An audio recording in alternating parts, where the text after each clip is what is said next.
Okay, so for anybody that has to take this wonderful Suprep Bowel Prep Kit, I just kind of wanted to show what it is and document an experience here. So here's the box. When you open it up, you get patient instructions for use.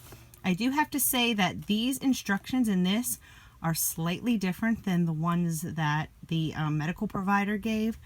So I would always follow medical provider instructions. Pretty much the same, but a little different. So here is the kit. It comes with this wonderful cup. It says right there, important, drink all required water. You can see there's an arrow pointing to this top line here.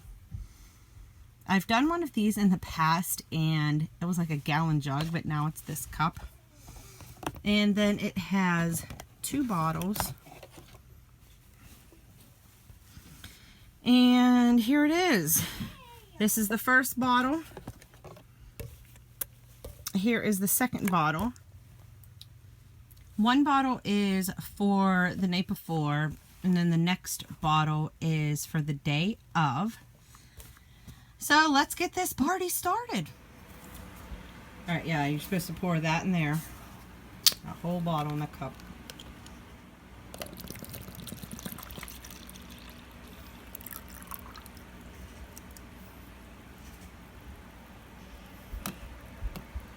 And then it says fill the rest up to the 16-ounce line, so to this line right there with water.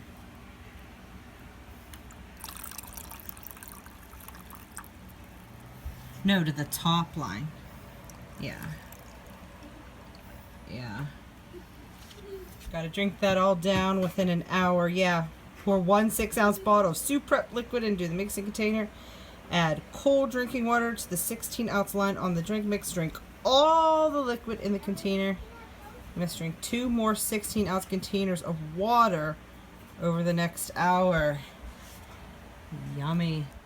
Usually there was a flavor with these, but it doesn't say any flavor, but it does have this kind of lemony lime kind of smell. Alright guys, initial thing was to just gulp it all down, but as you can see, that's how much we could get in. Alright guys, when you initially smell it, I smelled like a lemony lime kind of smell, but it does not taste like lemon or lime. This is actually not for me. This is for the person standing next to me. But I dipped my finger in and I tasted it, and the best way to describe it would be seawater. And you could tell they're trying to make the flavor a little bit better by making it sweet, but it's not really sweet. It's just really weird. I can't describe it, but to be totally honest, it tastes gross, and the person standing next to me here that this is for says it's really bad. Now, we initially thought it was going to take an hour to drink, but he finished this all in about 10 to 15 minutes. And what he did, first couple sips, he didn't think of this, but he pinched his nose, and then he was able to get it all down. He wasn't able to gulp it all down after he pinched his nose, but he said it helped it get down a lot easier by doing that, because that way you don't smell it, you just taste it. So it made it easier, even though it still sucked. So now we're kind of playing the waiting game. We're kind of wondering how long is it going to be until he's in the bathroom. So we will document that and let you know. Also, you know, with these kinds of things, instructions could change from person to person. So please don't ever follow the instructions you're seeing with us. Everybody's different. You know, don't follow our instructions at all. Just follow yours. This is just for entertainment purposes, just so you can see what our experience is. Alright guys, so it's the next morning. So after finishing this last night, he said it took him about 20 to 25 minutes for it to hit him. And then he was in the bathroom off and on for about 2 hours.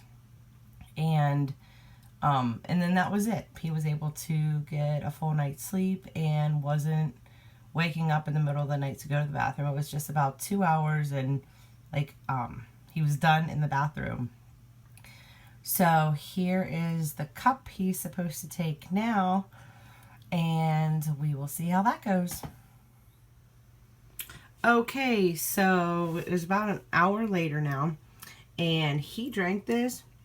Same thing as yesterday as far as how long it took to hit, about 25 minutes.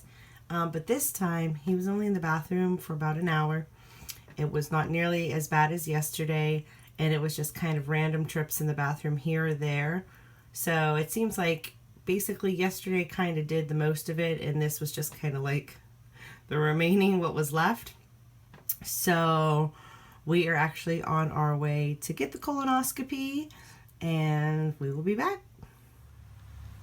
Okay guys, we are done and back home from the colonoscopy. I don't know if I mentioned this in the last video, but he actually had to be done drinking the second drink in the morning at least 4 hours before the colonoscopy. So we did that, and like I said in the last clip, it only took about an hour to finish the process, and then he was not in and out of the bathroom after that. Was able to get to the colonoscopy, didn't have to rush to the bathroom or anything, and he got the colonoscopy done.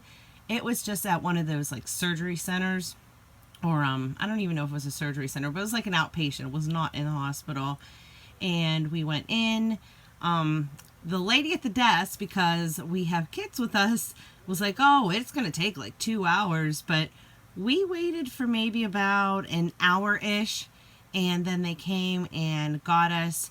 He was actually still sleeping, and they were like, oh, is the kid's going to be okay seeing him sleeping? I'm like, oh, yeah, that's fine. So he was just kind of sleeping, not really in and out of it, didn't say anything crazy. I don't know if they give you kind of different drugs, because I know somebody that had their wisdom teeth out, and when they were waking up, they were saying crazy stuff. So he wasn't really saying anything crazy, just slept for about 20 minutes after we were about to see him, after we went back to see him, and then he woke up, and within like 10 minutes of waking up, they let him go.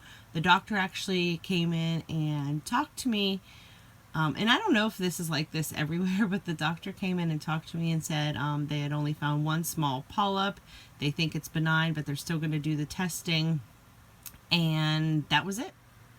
Also, I wanted to mention that while he was waking up, they did have him hooked up to a heart monitor, and they were checking his blood pressure to make sure he's okay, because, you know, they give you that sedation. So the whole time, like, he was in recovery for that short amount of time, they were checking him to make sure he was okay, and he was. So, you know, colonoscopies suck. The whole process sucks, but it's definitely worth getting, especially whenever you have a history of colon cancer in the family. So it could suck, but just, you know, suck it up, get through it, and, you know, it's the best thing. It's the best thing to do. So, okay, thank you for watching, everybody, and if you like this video, I know it's like a non-preferred topic, but if you like this video, please subscribe and support our channel. It really does help. Okay, thank you.